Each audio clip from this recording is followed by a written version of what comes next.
For nearly 5,000 years, the scorching sands of the Iraqi desert have held relics of the oldest known civilization, the Sumerian. Our world owes the Sumerians everything. They invented writing and the wheel. They divided time into minutes and seconds. They tamed nature and built gigantic cities. They loved culture and the arts. Their caravans crossed the desert, opening up the first trade routes. Their stories inspired our founding myths, and their memory lives on in the Old Testament. They wrote the history of the birth pangs of mankind. Yet 4,000 years ago, this brilliant civilization died out. For a long time, its very existence remained a mystery. But today, the desert sands are at last yielding some of the secrets of this fascinating civilization.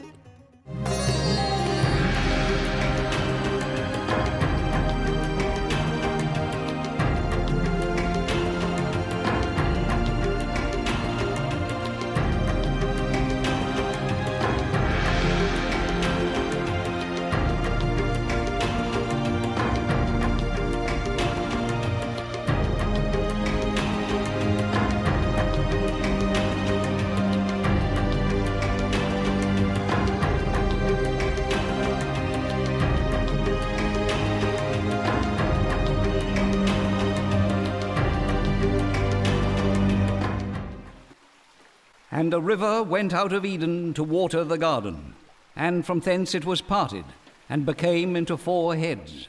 The name of the first is Pison, and the name of the second river is Gihon, and the name of the third river is Tigris. That is it which goeth toward the east of Assyria. And the 4th river is Euphrates. And the Lord God took the man and put him into the garden of Eden, to dress it and to keep it. In southern Iraq, a crushing silence hangs over the dunes. The temperature is around the 50-degree mark. The climate has not changed for thousands of years. Yet men and women once lived here. Sandwiched between the Mediterranean and the Persian Gulf is the region that the Greek historian Polybius called Mesopotamia, the country between 2 rivers. It was irrigated by the Euphrates and the Tigris. In the mid-19th century, all we knew of ancient Mesopotamia was what we read in the Bible. French and British archaeologists competed to discover more, and their finds were amazing. They uncovered an unsuspected, buried past. Mesopotamia had once been the cradle of a civilization.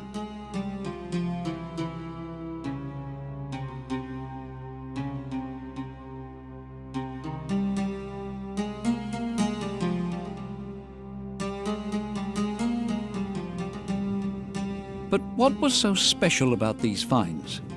And why did a civilization develop in that part of the world at all?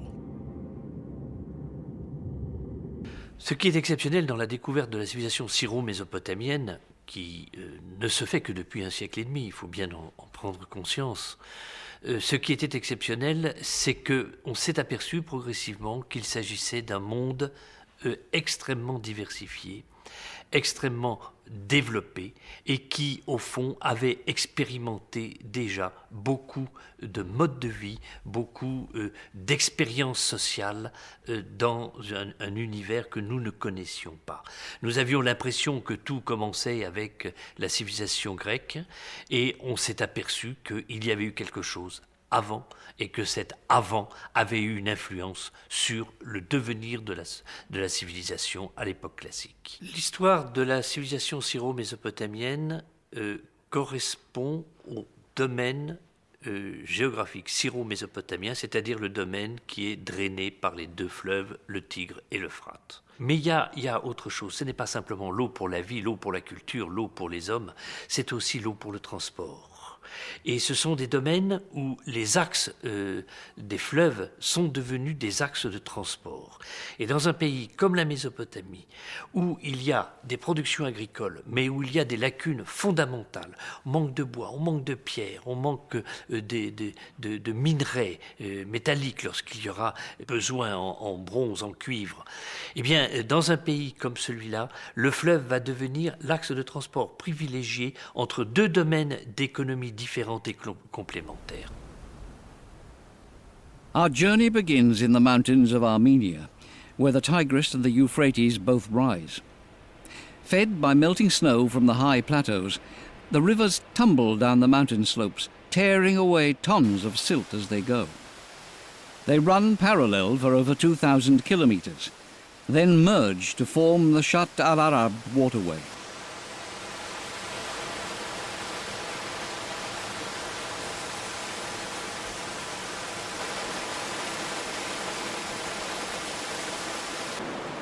The rivers are calmer in the wide desert plains to the south. They deposit fertile soil all the way to the Persian Gulf.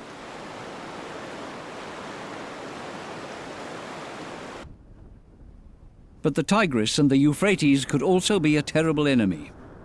The spring floods would sweep away everything in their path.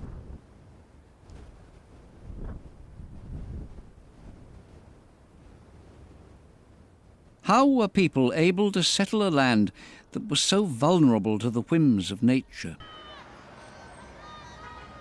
That question takes us to Baghdad, the Iraqi capital on the banks of the Tigris.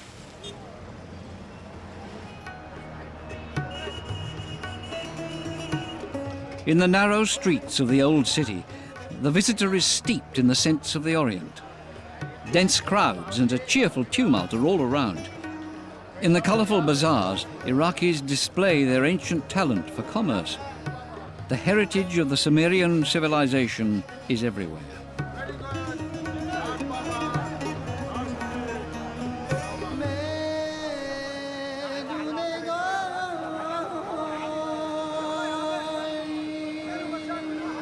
The markets have sold the same varieties of fruit and vegetables for thousands of years. In the cool of the arcades, you can buy pomegranates from northern Iraq and the yogurt that the Mesopotamians were specially fond of. On street corners, there are earthenware pots of drinking water. The water beads on the surface of the jar and, in evaporating, keeps the water within cool. A Sumerian invention 5,000 years old. But who were the Sumerians? Where did they come from?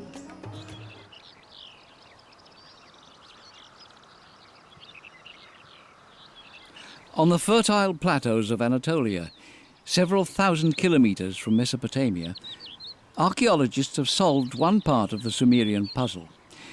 They discovered what made it possible for the population to expand and found a civilization. It was einkorn wheat, which grows wild throughout eastern Turkey.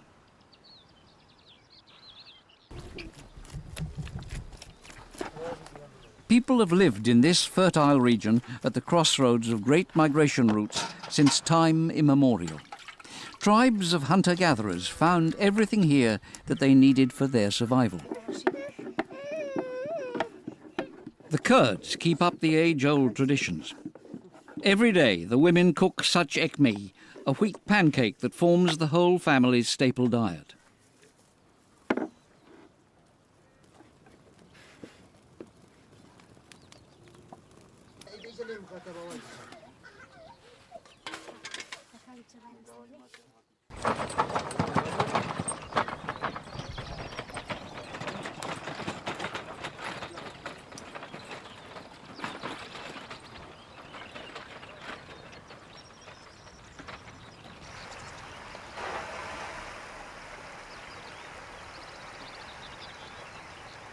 In 1958, archaeologists discovered the 9,000-year-old ruins of the village of Chayernu. 3,500 years before Sumer, people settled on this fertile land. They didn't yet make ceramics, but they were builders. Their houses had mud brick walls on dry stone foundations.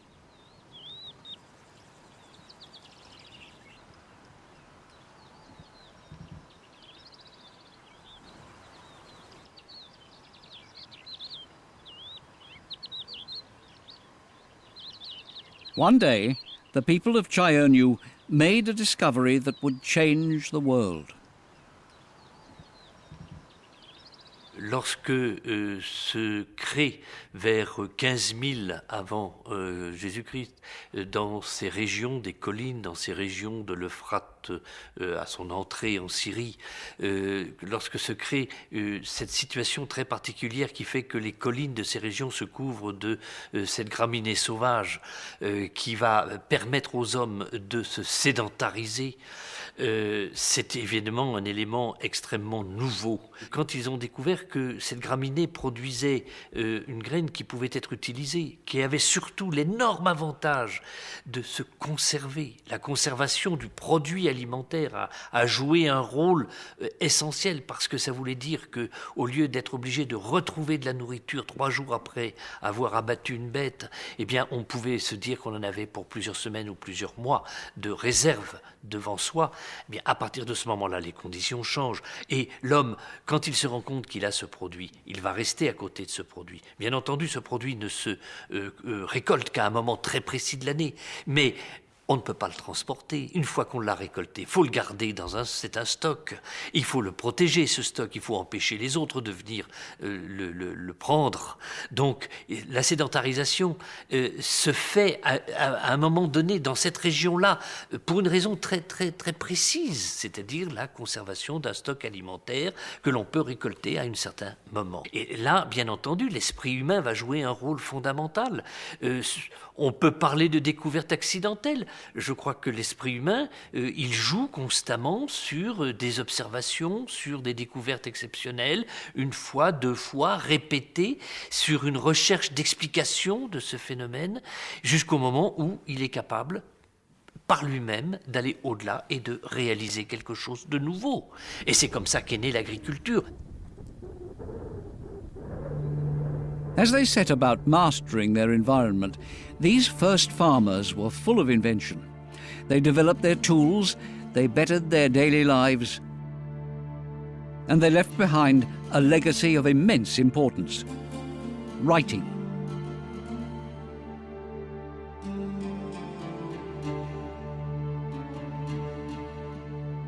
Cereals were the main source of wealth for the Sumerian civilization.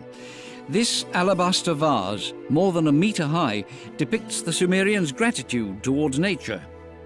It also expresses their religious fervour. The vegetable and animal worlds are represented as ears of wheat and herds of sheep. A procession of men bearing offerings approaches the sanctuary of Inanna, the goddess of heaven and earth. The pilgrims are welcomed by the high priest in his robes.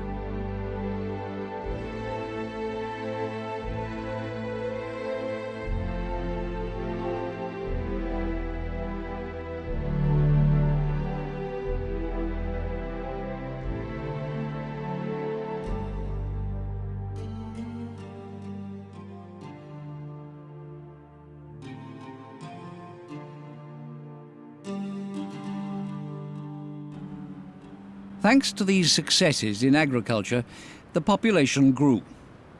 The first groups began to colonize land along the rivers all the way to the great plain of Mesopotamia.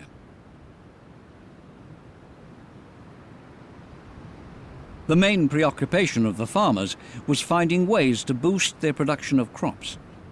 This clay tablet shows a device for more economical sowing. The seeds are deposited via a funnel that ensures regular, even distribution in the furrows.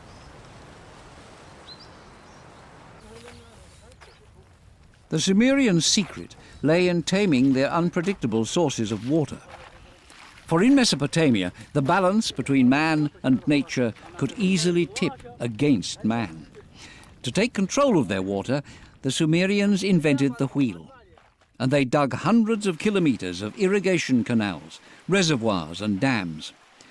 Irrigation was the mainstay of the Sumerian civilization. By subduing the turbulent waters of the Tigris and the Euphrates, they turned the power of nature to their own use.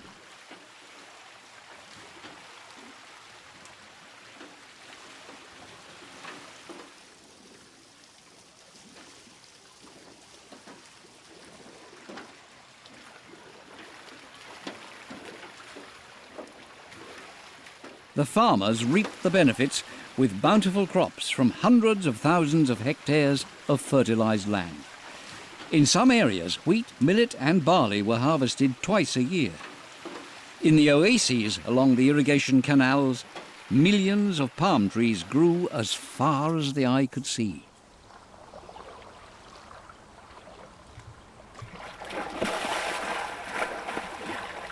It's the same when the Tigris and the Euphrates merge to form a single body of water, the Shatt al-Arab waterway. On each side of the Shatt al-Arab, an agricultural province prospers thanks to the bountiful water from the two great rivers. Only barges can reach the heart of this maze of tall reeds. The Sumerians built fishing villages here. The people still live as their ancestors did. They still build reed huts, just like the ones seen in ancient bas-reliefs.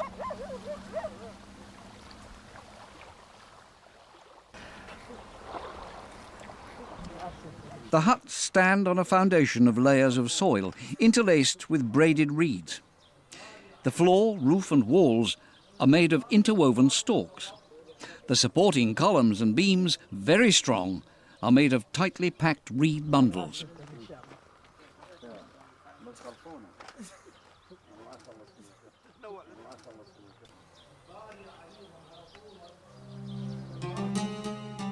"5,000 years ago, 40,000 fishermen and farmers, an entire people, lived in the marshland around the port city of Ur.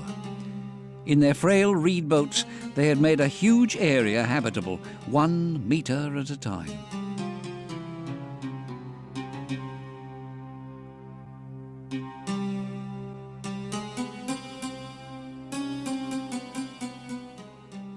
And they said one to another, 'Let us make brick and burn them thoroughly.' And they had brick for stone, and slime had they for mortar. And they said, 'Let us build us a city and a tower, whose top may reach unto heaven.' The first archaeologists to see the ruins of Ur must have been speechless. Before them lay narrow streets, squares, and the remains of houses, granaries and temples. 5,000 years ago, when Western Europe was still in the Stone Age, this was a city of 34,000 people. When they built cities like Ur, the Mesopotamians were shaping the world in their own image. La transformation du monde, de l'environnement par les habitants de la Mésopotamie est un phénomène fondamental. Ils ne se sont pas simplement contentés de créer des villages, ils ont implanté des zones de culture. Par la suite, à l'époque des villes, ils ne se sont pas contentés de laisser pousser des villes, ils ont aménagé la région. Et le mode de vie qu'ils ont développé était un mode de vie de domination de la nature. Et ça, c'est quelque chose de tout à fait étonnant qu'on ne pense pas toujours. Ils ont dominé leur nature pour arriver à la mettre au service de leur survie.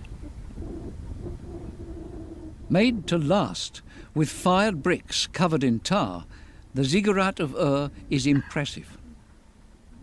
It's estimated that it took 1,500 men 5 years just to build its base. Farmers up to 20 kilometres away could see the house of their god. Drawings done by the British archaeologist Leonard Woolley in the early 20th century help us imagine what Ur looked like 4,000 years ago.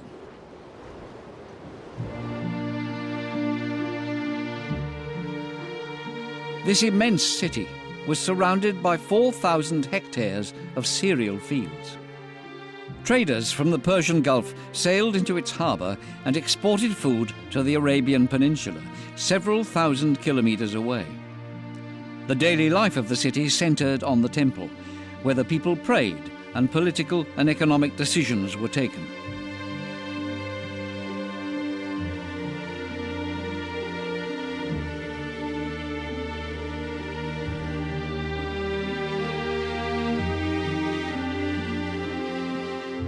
Behind an 8-metre-high city wall, the houses were haphazardly piled up. The streets were narrow, winding and unsewered. Garbage was burnt outside the house when it wasn't simply left on the road. 3-story buildings jostled with single-story ones, and none of the houses was aligned with its neighbours. Their facades had no openings, just low doors and a few air vents, in order to keep the interior cool and to keep the dust clouds out.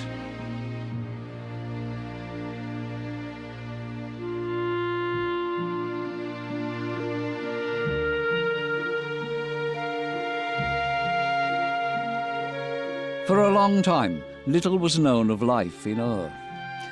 Leonard Woolley had spent years excavating the ruins when, in 1926, he discovered what was dubbed the Death Pit. It was the tomb of Queen Puabi and of more than 20 servants and soldiers who were sacrificed and buried with her in order to serve her in the afterlife. Among the skeletons covered in gold and silver, Woolley found this, the so-called Standard of Ur. Its mother-of-pearl figures show Sumerian fishermen, slaves and soldiers walking for eternity against a sky of lapis lazuli.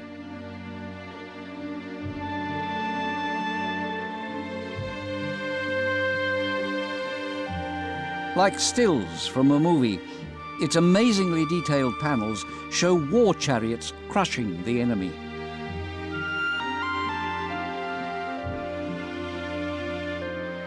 Or the frozen smile of a scribe having a drink with friends.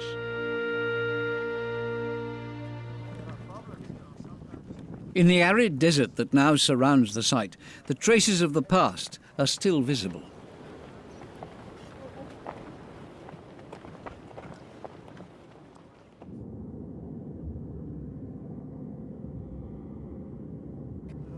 When they found the ruins of Sumerian dams on this barren land, several kilometers from the rivers, 19th century archaeologists faced an enigma. How had people lived in this desert, so far from the source of water?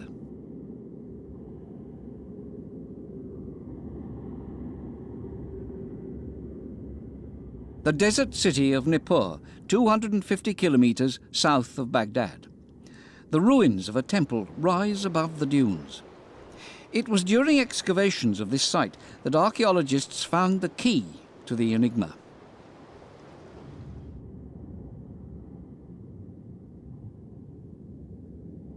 This clay tablet is a map of Nippur. It shows the exact locations of the temple and the city wall. The Euphrates ran to the west of the wall. It had been diverted to supply the city with water.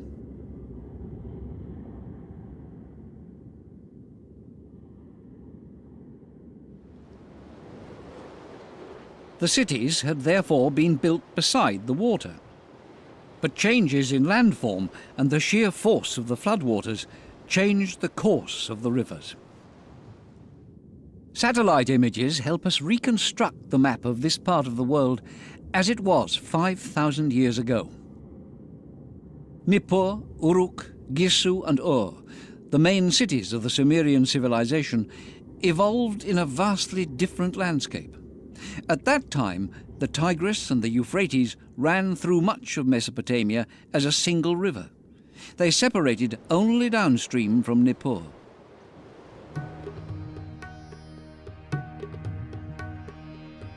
Sunrise over ancient Ur. It is midsummer, and the day will be scorchingly hot. Slowly, the city comes to life. People slept on their rooftops, which were much cooler at night than the small rooms of their houses. Ancient texts listing real estate sales show that the house's floor space was less than 70 square meters.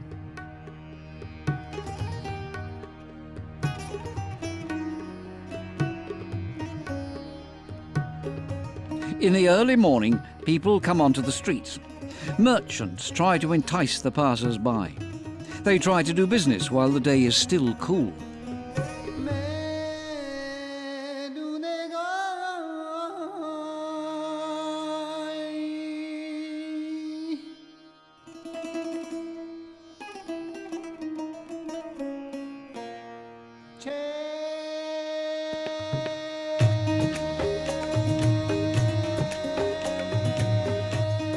In the courtyards of some houses, men relax and drink beer through straws. Several ancient texts refer to the Sumerian temperament. The Sumerians' exposure to the hazards of nature made them conscious of the brevity and fragility of life.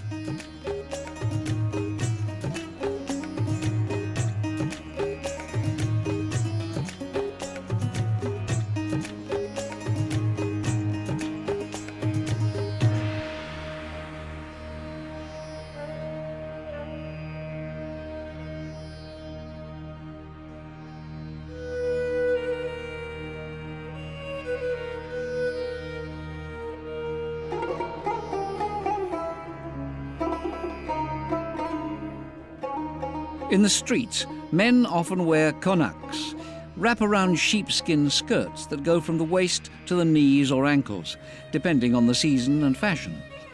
The wives of dignitaries wear colourful, lighter garments. Both men and women wear jewellery, earrings, bracelets and necklaces. Archaeologists have discovered that forgers operating in the walled city could replicate gold and turquoise. People who couldn't afford real jewellery could buy and wear fancy fakes. This neighbourhood was home to merchants, shopkeepers and traders. The homes of the scribes, masons and carpenters and the slaves' houses were all within a short distance of the temple.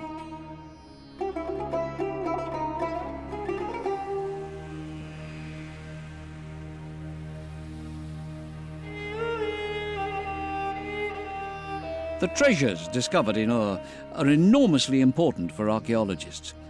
They reveal Sumerian customs, and they demonstrate the quality of the craftsman's work. Sumerian goldsmiths had mastered the techniques of chiselling and soldering gold. The bull's head on this harp has eyes of lapis lazuli turned towards eternity.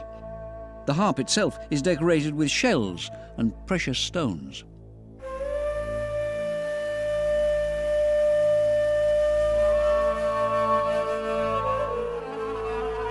For their last journey with their queen, the servants wore a spectacular diadem of gold bands and precious stones. A braiding of beech leaves covered the brow, and above the head rose 3 golden flowers. The gold, used also in cups and ceremonial weapons, as well as the lapis lazuli and turquoise, all came from the east. The mother of pearl and the shells came from Bahrain.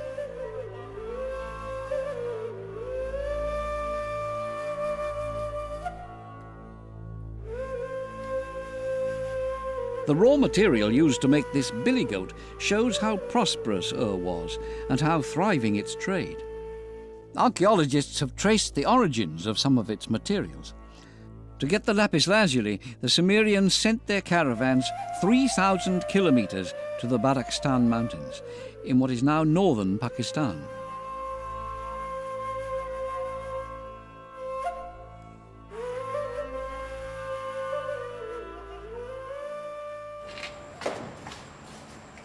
Peshawar, the merchant city in northern Pakistan.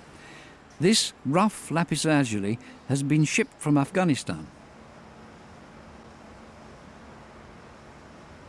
Splashing water on the stones brings out the intense blue that fascinated the Sumerians.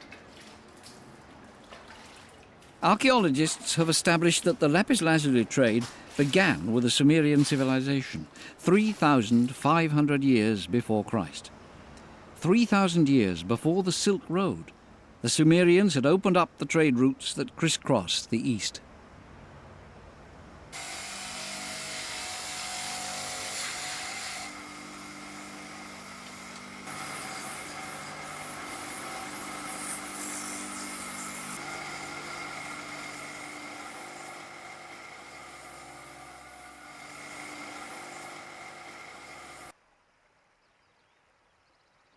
With the development of trade, the Sumerians invented the concept of the contract.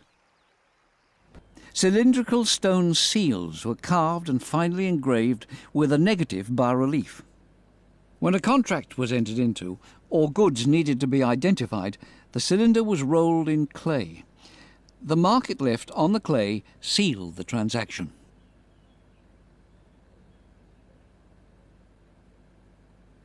That was also how the Sumerians, who held contracts in great esteem, began to make laws.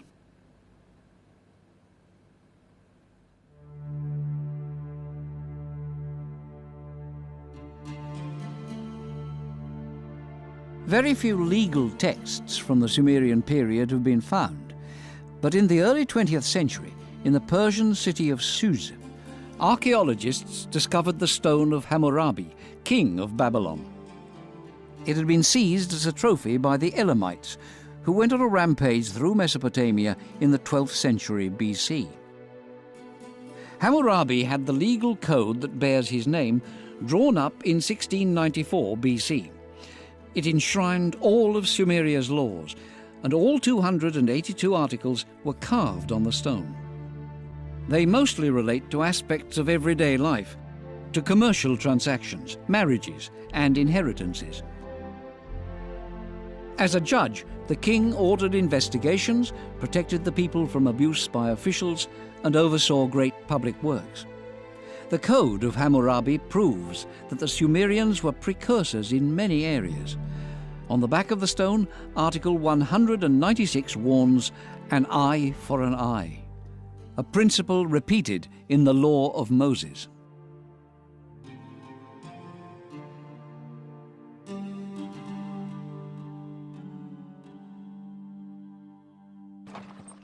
To build their Garden of Eden, the Sumerians roamed the world in search of commodities they lacked.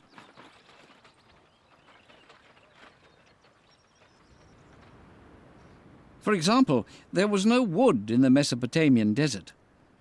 To get this rare commodity, which they used exclusively as a building material, the Sumerians ventured to Syria, Turkey, and the mountains of Lebanon.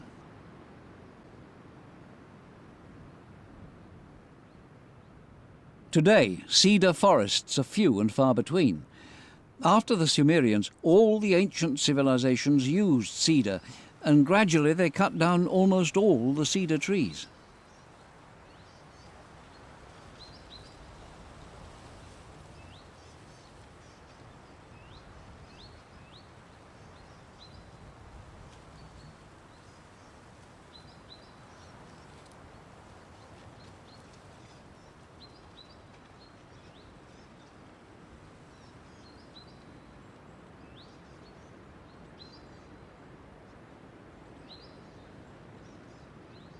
Legend has it that some cedars are over 4,000 years old and grew in civilizations now vanished.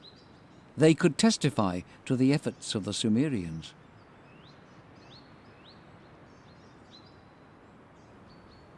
Bas-reliefs found in temples show Sumerian loggers felling 100-year-old cedars and loading them onto their ships before sailing down the Euphrates. These expeditions lasted several months and show the enormous achievement of a people living in a hostile environment.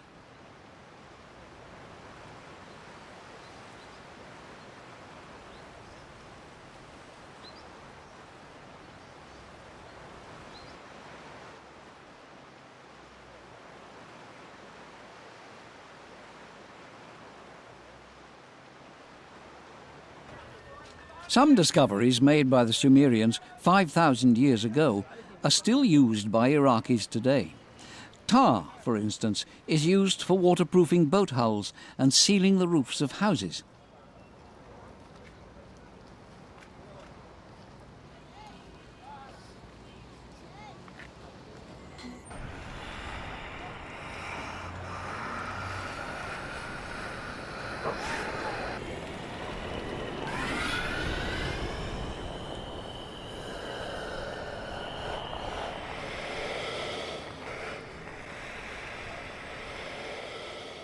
This is Hate, a small town on the banks of the Euphrates, 600 kilometers from the Sumerian cities. Tar and sulfur erupt from the earth here. Tar floats, and archaeologists believe the Sumerians could have collected tar from the riverbanks as it floated down the Euphrates.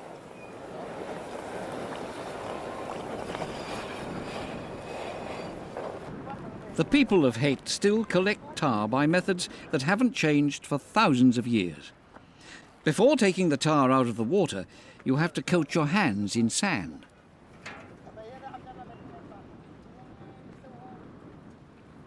The Sumerians, too, used tar for waterproofing boats, but they mainly used it for sealing bricks and for waterproofing the foundations of public buildings.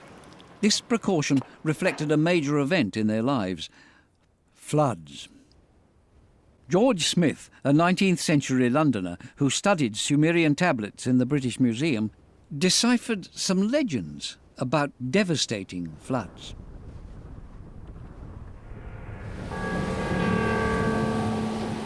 The wickedness of men so displeased Enlil, the supreme god, that he decided to swallow man up in a huge flood. Enki, protector of men, pleaded with him, but in vain. So Enki decided to preserve a remnant. He asked Zusudra to build an ark and to take animals in pairs on board with him. After 6 days and nights of storm, the world was submerged. On the 7th day, the storm abated. Zusudra released a dove that, finding no resting place, returned to him. On the 8th day, he released a raven that never returned. Mankind was saved.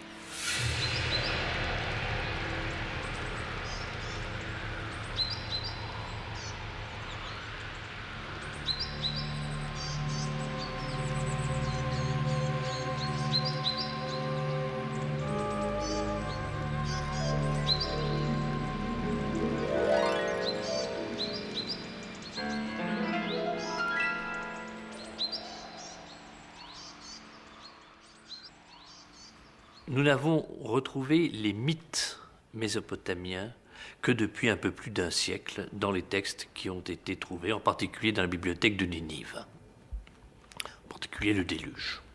Mais en réalité, toute la civilisation occidentale, tout le christianisme occidental est imbibé du texte biblique. Et dans le texte biblique, il y a des mythes qui viennent directement du monde mésopotamien.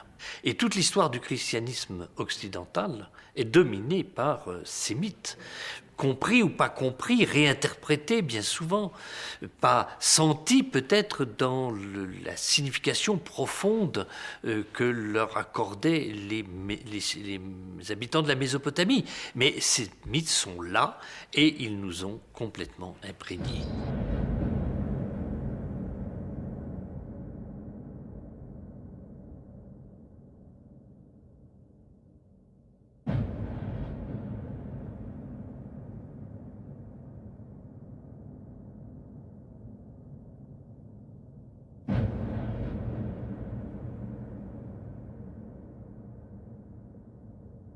The gods instilled fear and respect. They symbolized the Sumerians' mistrust of nature. Each divinity in their pantheon played a role. Each one ruled over a city.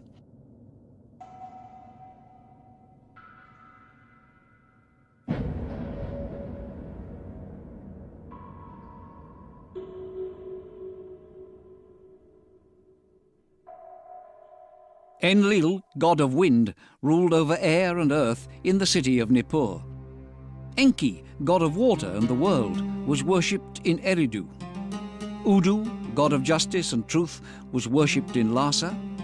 Inanna, known to the Babylonians as the fertility goddess Ishtar, was worshipped in Uruk. She inspired both love and war. To the Greeks, she was Aphrodite, and to the Romans, Venus. The smooth curves of this alabaster statue reflect the skill of the Sumerian artists.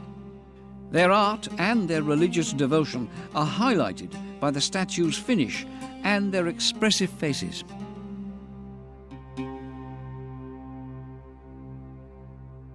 Le sentiment religieux des Mésopotamiens, c'est quelque chose qui est bien difficile à saisir. Nous trouvons dans les fouilles des temples. Nous avons, par les textes, des mythes. Nous avons des rituels, c'est-à-dire ce qu'il faut accomplir lors de telle ou telle cérémonie. Mais le sentiment profond est très mal connu et très mal exprimé. Il y a dans l'univers mésopotamien un concept très général de puissance divine. Il y a des forces, et l'homme est au service de ces forces, et il doit, faire avec elles, il doit composer avec elles. Cette religion est une religion de l'homme au service du Dieu. Ce service, c'est quoi? C'est assurer son existence au quotidien, c'est lui donner à manger, lui donner à boire au cours des repas de chaque journée, c'est de le vêtir avec des beaux vêtements. Alors il s'agit évidemment de sa statue, de mettre des colliers, de les enlever, de changer selon les jours. Puis de temps en temps, on sort le Dieu dans des grandes fêtes, on le promène à travers la ville, il va faire des séjours ailleurs, puis il revient dans son temple. Si nous regardons les faits tels que nous les connaissons, la religion mésopotamienne, c'est à peu près ça. Prayer was part of daily life for the Sumerians. The upkeep and ceremonies of the temple required a large body of priests and other staff, and every day the faithful brought their offerings. The archives of the city of Uruk describe the daily meal of its four main gods as follows: 250 loaves of bread, 1,000 tarts, 50 sheep, 8 lambs, 2 oxen, and 1 calf. Celestial food that was offered to the gods and later fed the temple's 1,200 priests and staff. The scribes recorded the hopes of the Sumerians. In exchange for their devotion, their virtue, and their respect for the established order, the Sumerians hoped for eternal life in the next world. The never-ending struggle to tame nature made them conscious of the fragility of life and inspired their most beautiful myths.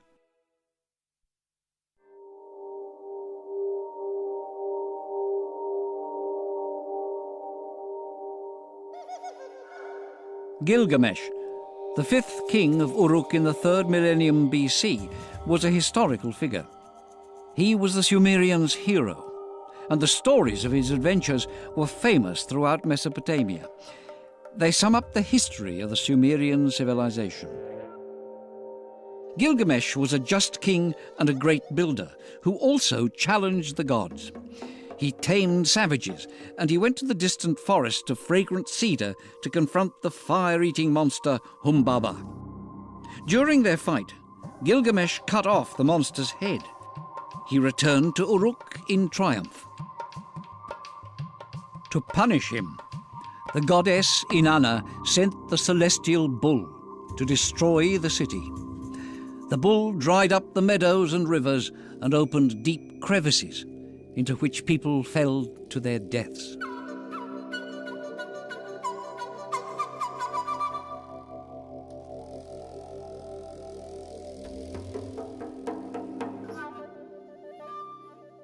So the Lord scattered them abroad from thence upon the face of all the earth, and they left off building the city.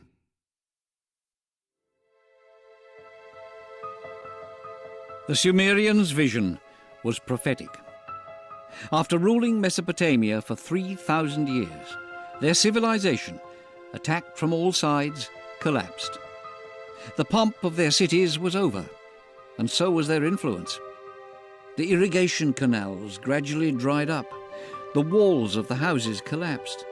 The temples themselves collapsed under the combined assault of the sun, the rain, and the wind. The clay of the bricks turned to dust, leaving only a shapeless mass above the dunes, the last vestiges of a civilization's grandeur.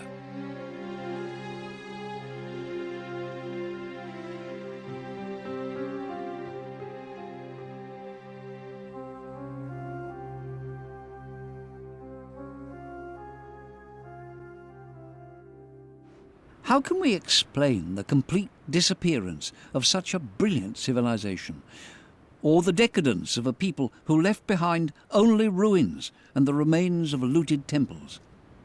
Est-ce qu'on peut parler d'un déclin? Dans une certaine mesure, oui, mais peut-être plutôt d'une sclérose.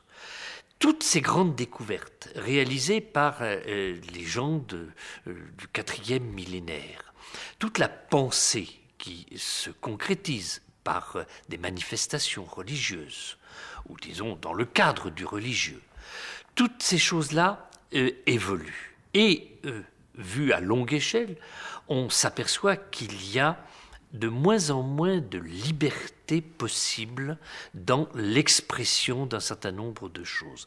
Par exemple, l'art mésopotamien est infiniment plus divers, plus florissant au 3e millénaire qu'au 1er millénaire. Qu'est-ce qui se passe vers 1200 ? Vers 1200, c'est la découverte du fer. Le fer est un atout, le fer est quelque chose de plus efficace que le cuivre, et par certains côtés plus facile à travailler, même s'il faut une température plus forte, à des applications encore plus nombreuses. Donc c'est une amélioration. Mais l'environnement de la Mésopotamie n'est pas riche en fer. Et le problème des sources va se poser parce qu'il faut aller beaucoup plus loin. Et par conséquent, les régions qui ont du minerai de fer vont jouer un rôle beaucoup plus fort que la Mésopotamie. For almost a century, in the tablets archived in the temples, scribes patiently recorded the decline of crop yields. From 2350 BC, wheat production fell by 40%. Only barley production remained stable. How could a people who had developed such advanced techniques be powerless to keep their resources from dwindling? For decades, archaeologists pored over texts for an answer, but the answer lay in the field.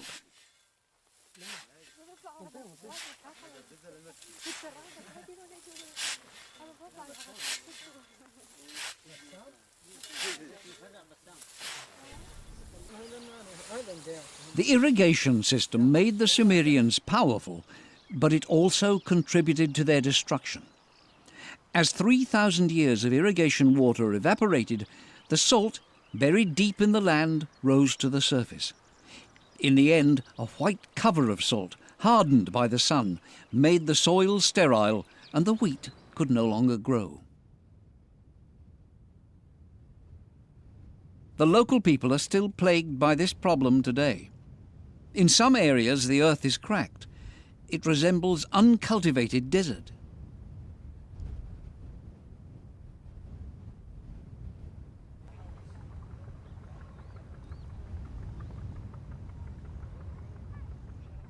This is what the great fields around the cities looked like. Faced with climate change and desertification, Sumerian farmers could find no solution.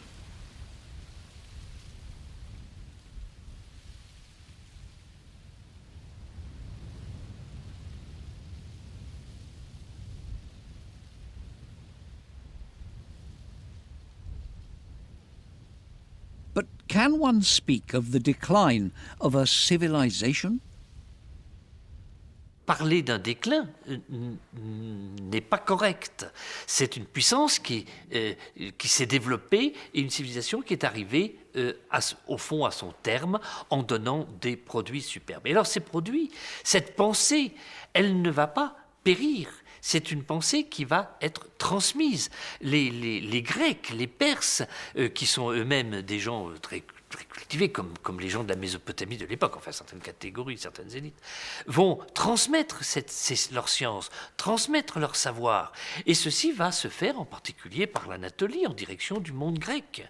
Et par le monde grec, ça va se retrouver dans la Méditerranée. Et tout le bassin méditerranéen va hériter de cette civilisation mésopotamienne, mais sans pouvoir faire une référence absolue aux formes mêmes de cette civilisation mésopotamienne.